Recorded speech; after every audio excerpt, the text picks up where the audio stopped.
quelques conseils et petits gestes pour la planète. Alors un petit geste, là je fais un geste avec la main, c'est une petite chose, quelque chose qu'on peut faire mais facilement. Pourquoi dit-on que l'eau est précieuse? Tu as la chance de pouvoir utiliser une eau propre, si propre que tu peux la boire. On appelle ça l'eau potable. Dans beaucoup de pays du monde, les gens n'ont pas accès à l'eau et ne peuvent utiliser qu'une eau sale qui les rend forcément malades.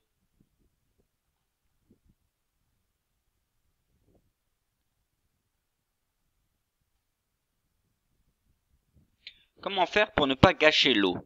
Par exemple, tu peux récupérer l'eau de pluie pour arroser les plantes plutôt que d'utiliser l'eau du robinet. Et ne laisse pas couler l'eau du robinet quand tu ne t'en sers pas. Ça, c'est un petit geste.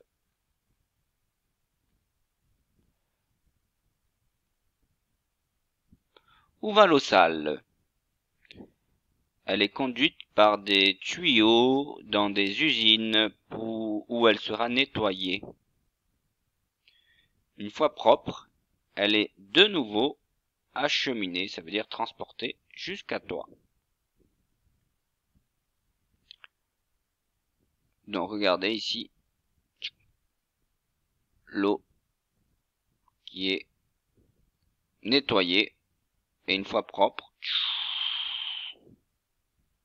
ici elle est envoyée dans les habitations pour pouvoir s'en servir et la boire.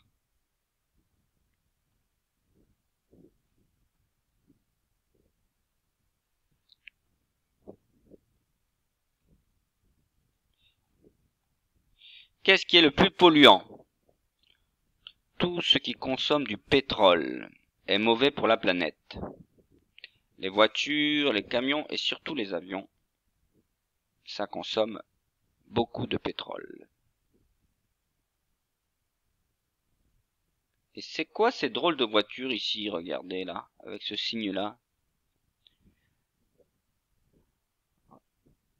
Ce sont des voitures électriques.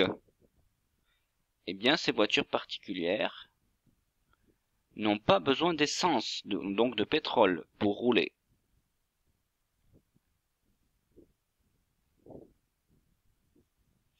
Quel est le meilleur moyen de transport pour se déplacer? Les pieds, forcément. Mais si tu dois te rendre à un endroit qui est éloigné, qui se trouve loin, il y a plein de solutions bien meilleures et plus amusantes que la voiture. Il y a par exemple la trottinette, les rollers, le vélo, il y a aussi le skateboard, la planche à roulettes, ou même le bus. Et si on est obligé de prendre sa voiture, eh bien, le mieux est alors d'en faire profiter d'autres gens qui ainsi n'utiliseront pas leur propre voiture. Ça s'appelle le covoiturage. Ça veut dire on prend une voiture pour plusieurs personnes. Il vaut mieux 4 personnes dans une voiture qu'une personne dans 4 voitures. Eh oui.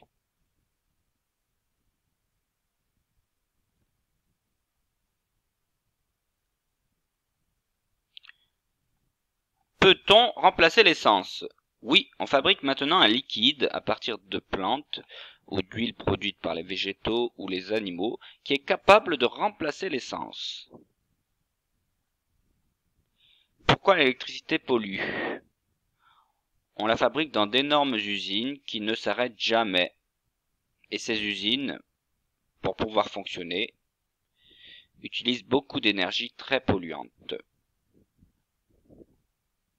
Un appareil branché mais éteint, ça consomme de l'électricité? Eh oui, c'est pour cela qu'il vaut mieux le débrancher. Lorsqu'on part de la maison, il vaut mieux débrancher les appareils électriques. Par exemple, le chargeur du téléphone, le chargeur de l'ordinateur.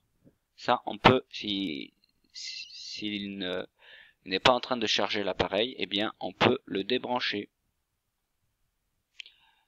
Certaines maisons ont trouvé des solutions étonnantes pour ne pas abîmer la planète. Regardez un petit peu. Là, par exemple, ici. À quoi servent les panneaux sur le toit? Ce sont des panneaux solaires. C'est-à-dire que ces panneaux récupèrent la chaleur des rayons du soleil, solaire comme soleil, et la transforment pour chauffer la maison quand il fait froid. Donc quand il ne fait pas froid, on n'en a pas besoin, mais dès qu'il fait froid, on peut utiliser l'énergie des récoltées recueillies dans les panneaux solaires pour se chauffer. On allume les lampes et le chauffage aussi. Ça, c'est une bonne solution. On met en marche la télévision. L'électricité, on s'en sert tout le temps. Le problème, c'est que ça pollue beaucoup. Alors, avec un peu d'astuce, on peut réduire l'utilisation de l'électricité. Que peut-on faire pour économiser l'électricité? Tu peux vérifier, par exemple, avant de te coucher, que les appareils électriques, comme la console de jeu, la PlayStation par exemple, la Game Boy, ne restent pas allumés. Et quand tu quittes une pièce, eh bien, éteins la lumière. Comme ça, tu économises de l'énergie, de l'électricité. Et aussi de l'argent, parce qu'on la paye, cette électricité. Qu'y a-t-il dans ce bac? C'est un bac à compost. Là, vous le voyez. Ça fait partie d'une autre solution étonnante pour économiser de l'électricité. Donc, on y met dans ce bac à compost, ici à l'intérieur, toutes les épluchures de fruits, de légumes, des feuilles, et avec le temps, tout cela pourrit. Mais en pourrissant, ça fournit de l'énergie, et ça fournit un très bon engrais naturel pour nourrir la terre. Et plus besoin de produits chimiques, ce sont des engrais naturels ici, que l'on fabrique avec le compost et que l'on peut remettre dans la terre pour faire pousser mieux, plus vite et bien les plantes les graines que l'on sème et les plantes que l'on fait pousser.